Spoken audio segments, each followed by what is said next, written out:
ప్రభుత్వ పాఠశాలలు కళాశాలలో పనిచేసే శానిటరీ వర్కర్లు విశాఖ జీవీఎంసీ గాంధీ విగ్రహం ముందు ధర్నాకు దిగారు. 4 నెలలుగా తమకు జీతాలు అందడం లేదని, కుటుంబాన్ని నెట్టుకు రావడం కష్టంగా ఉందంటూ వాపోయారు. 300 మంది పిల్లలకు ఒకే ఆయా ఉండటం వల్ల ఒత్తిడి ఎక్కువగా ఉంటుందని ఆందోళన వ్యక్తం చేశారు. ప్రభుత్వం తమ కష్టాన్ని గుర్తించి ఆదుకోవాలని కోరారు.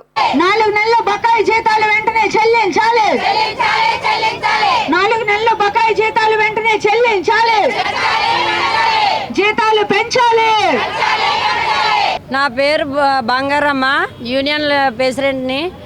మాకు శాలరీస్ రాలేదని మేము ధర్నా చేస్తున్నాం. మేము స్కూల్లోని జీతాలు 4 నెలలు బట్టి మాకు జీతాలు వేయట్లేదు. మా కష్టాలు చెప్పుకోవడానికి వచ్చాము. మా కష్టాలు ఈ ప్రభుత్వం పట్టించుకోవట్లేదు. మా జీతాలు కూడా సరిగ్గా రావట్లేదు. కష్టపడుతున్నాం కానీ స్కూల్కి వెళ్ళి మాకు శాలరీ రావట్లేదు. శాలరీ రాకపోయినా కూడా మేము స్కూల్కి వెళ్ళి పనిచేస్తున్నాం. 300 మందికి ఒకే ఆయా పనిచేస్తున్నాం. అలాగే ఆయాలు కూడా ఎక్కువ ఆయాలు పెట్టట్లేదు. ఒక స్కూల్కి నాడు నేడు స్కూళ్ళు వచ్చాయి. స్కూల్ వచ్చిన కాడ నుండి పెరిగింది. బాత్రూమ్లు ఎక్కువ, మాపులు ఎక్కువ, గార్డెన్లు నీళ్ళేయడం, మొక్కలు నీళ్ళేయడం, మొక్కలు పెంచడం, బాత్రూమ్లు కడగడం, పిల్లలు బాత్రూమ్లు వెళ్తే కడగడం, వాంతులు చేసిస్తే కడగడం, ఇవన్నీ మాకు పని ఎక్కువ ఉంటుంది. కానీ మా శాలరీలు కూడా 6,000 తక్కువగా ఇస్తున్నారు. ఇన్ని రోజుల్లోనంటే నెలకు 2 నెలలకు ఒకసారి మాకు శాలరీలు వేసేవారు. వేయకంటే ఇప్పుడు ఈ ప్రభుత్వం వచ్చిన కానీ అసలు శాలరీలు లేకుండా పోతున్నారు. 4 నెలలు అవుతుంది శాలరీలు లేవు. ఇది 5వ నెల. మేము అయినా కూడా పనిచేస్తున్నాం. సీపుర్లు మాస్కులు ఇవ్వకపోయినా కూడా మేము స్కూల్కి వెళ్ళి పనిచేస్తున్నాం. స్కూల్లోని యాసిడ్లు పెనాయిలు అన్నీ ఇస్తున్నారు. చేయమంటున్న వాటితో మామూలు మా చేతులతో పనిచేస్తున్నాం. మా ఆరోగ్య పరిస్థితులు కూడా వాళ్ళు పట్టించుకోవట్లేదు. మేము కష్టపడుతున్నాం కానీ మా కష్టానికి ఫలితం ఏంటి లేదు. ప్రభుత్వం వస్తుంది, మేము బాగుపడతాం, మా కష్టాన్ని నెరవేరని చూపిస్తారు. ప్రభుత్వం వల్లని బాగుపడతాం కదా, ఆ ప్రభుత్వం వెళ్ళిపోయి ఈ ప్రభుత్వం వచ్చి మేము బాగుపడతామని మేము ఆలోచించాం. కానీ చేసిన కష్టానికి కూడా 6,000 రూపాయల శాలరీ కూడా మాకు ఇవ్వకుండా చేశారు.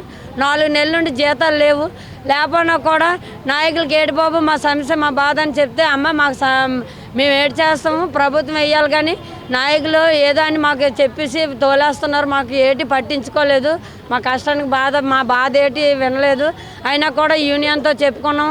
అమ్మ మా బాధ ఎలాగుంది, మా కష్టం ఎలాగుంది, మా కష్టానికి ఏటామంటే మేము మీటింగ్ పెడతాం, మీ కష్ట బాధలు మీరు చెప్పుకోండి అని మా యూనియన్ లీడర్లు మేము చెప్పుకొని మేము వచ్చాము. మేము పెట్టుకున్నాము. ఈ ధర్నా అనేది ఇక్కడ ఈరోజు పెట్టుకున్నది ఇది ప్రభుత్వం ఆలకించి మా బాధను ఆలకిస్తారని, మా కన్నీళ్ళు మా కష్టాలు రాజకీయ నాయకులు అందరూ కలిపి మా కష్టాలు మా బాధలు ఆలకించి మాకేదో మేలు చేసి మాకు ఆనందం పెడతారని మేము కష్టపడుతున్నాం. స్కూల్లో ఎంతమంది పిల్లల కింద అయినా చేస్తున్నాం. మండలమండి నాది. లక్ష్మీపురం స్కూల్లో ఆయాగా పనిచేస్తున్నానండి. మా ఆయనగారు చనిపోయి 9 నెలలు అవుతుందండి. ఇంతవరకు పెన్షన్ కూడా లేదండి. ఉండడానికి ఇల్లు కూడా లేదు. అద్దెంట్లో ఉంటున్నాను. అద్దె కూడా కట్టలేదని ఇల్లు ఖాళీ చేసి ఇమ్మన్నారు. సరే శాలరీలు లేక 5 నెలలు బట్టి అద్దె కట్టలేదండి. జీతాలు లేక ఆ జీతం ఎప్పుడు పడితే అప్పుడే అద్దెలు కట్టుకొని ఉండేదానండి. ఇప్పుడు వాళ్ళు ఇల్లు ఖాళీ చేసి ఇమ్మంటున్నారు. ఎక్కడ ఉండాలో కూడా 2 చిన్నపిల్లలండి, ఆడపిల్లలు. వాళ్ళకి తిండి పెట్టడానికి కూడా చాలా కష్టంగా ఉందండి. వాళ్ళు వీళ్ళు పెట్టిన తెచ్చి నా పిల్లల కడుపు నింపుతున్నానండి. అలాంటిది 6,000 జీతంతో మేము ఎలా బ్రతుకుతాం? ఇంటి అద్దెలు ఏం కడతాం, ఏం తింటాము? మా పరిస్థితి అతను కూడా సీఎం గారు కూడా గుర్తించకపోతే ఇంక మరి మేమేం చేయలేమండి. దయచేసి మాలాంటి వాళ్ళు మీరు తీసుకోండి. కొద్దిగా మమ్మల్ని అర్థం చేసుకుని మా పరిస్థితిని మీరు చూడండి. మాకు దారి కల్పించండి. మా కష్టాన్ని గుర్తించండి. అంతకు మంచి ఇంకేం చేయలేమండి. స్కూల్లో కూడా కొద్ది టార్చర్గా ఉంటుందండి. చేయలేకపోతున్నాం పని కూడా. ఇంకా అది ఒక ఆకు కనబడిన తప్పు, ఒక మొక్క కనబడిన తప్పు. ఏంది మొక్కలకు గొయ్యలు తవ్వాలి, మొక్కలు వేయాలి, ఇంకా 2 పూట నీళ్ళు, రోజుకు 4 సార్లు బాత్రూములు కడగాలి, రోజుకు 4 సార్లు క్లాస్ రూములు తొడాలి, ఇంకా క్యారీ పట్టుకుని ఉదయం నుంచి సాయంత్రం వరకు అక్కడే కూర్చొని ఉండాలండి. ఇంటి దగ్గర ఏ పని లేదు, ఏమీ పాటలేదు.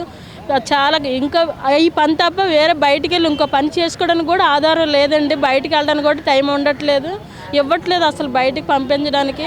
మరి ఈ జీతం మీద మేము ఆధారపడి ఉన్నప్పుడు ఈ జీతం కూడా మాకు రాకపోతే మేము ఎలా బ్రతుకుతామండి? అది మీరు మా కష్టాన్ని గుర్తించండి, మాకు ఒక ఆధారాన్ని కల్పించండి. అలాగే పెన్షన్ కూడా మాలాంటి భర్తలు చనిపోయిన వాళ్ళు కొద్ది దయించి పెన్షన్ కొద్ది తొందరగా రాయండి.